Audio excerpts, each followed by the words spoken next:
At the age of 19, I worked at a nearby Payless Shoes outlet during the summer break from college in my hometown. I eagerly took on extra hours, frequently finding myself closing the store and staying late. While wrapping up for the night on a Saturday evening and anticipating some relaxation at home, my attention was drawn to a yellow rusted truck in the parking lot outside the store. It seemed to have been there for the past hour or so, parked directly next to my car, which struck me as unusual given the rest of the lot was completely empty. Attempting to peer into the truck for any signs of activity proved challenging in the dim lighting. With the closing procedures completed and yearning to depart, I couldn't shake a slight unease about approaching my car. However, with the time nearing 10 p.m., I was more than ready to leave. Having switched off the store lights and secured the door behind me, I was startled when the truck suddenly came to life, its bright headlights illuminating me.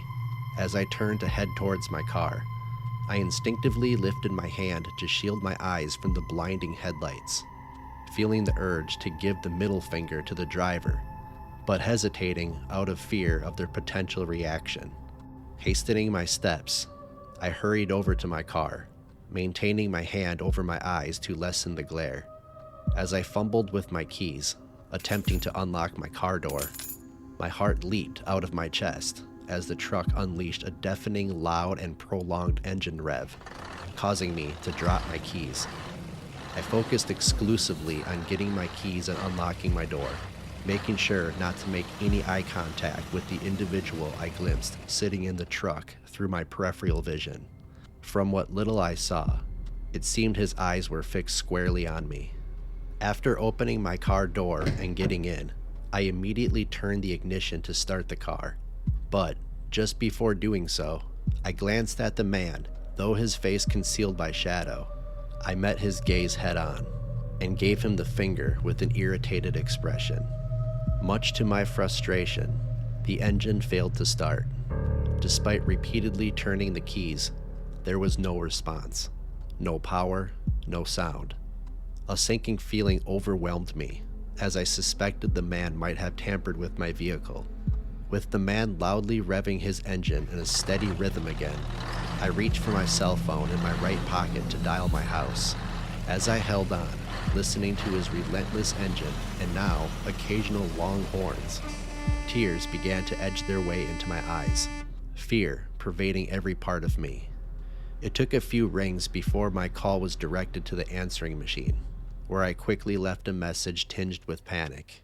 Immediately after, the man began to lower his window and ominously call out, "Hey honey, you in trouble?" laughing with a sinister voice afterwards. His speech was noticeably slurred, giving the impression of drunkenness and significantly raising my level of alarm.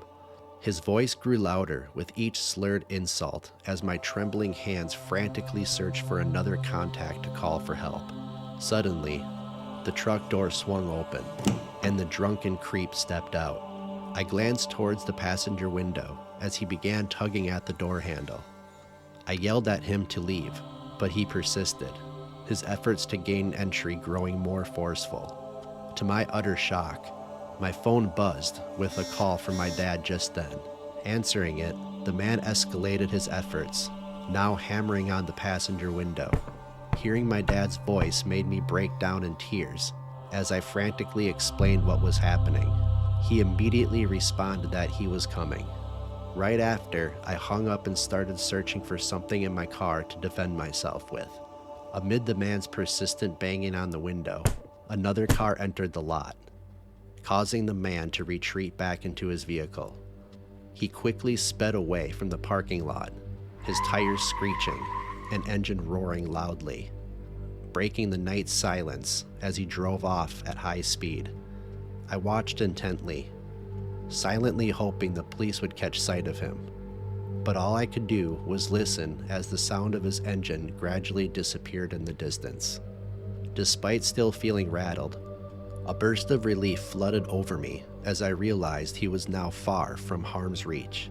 I waited for my dad, who arrived shortly after, and together we headed home. informing the police about the situation. Throughout the night, as I lay in bed trying to shake off the terrifying memories, my heart would quicken with each passing headlight outside my home, casting a soft glow in my bedroom as they passed. At times, it seemed like I could hear the distinct rev of that old truck engine, as if the man was still lurking nearby. I couldn't shake the feeling that I might come face to face with him again, although it could have been just my imagination playing eerie tricks on me.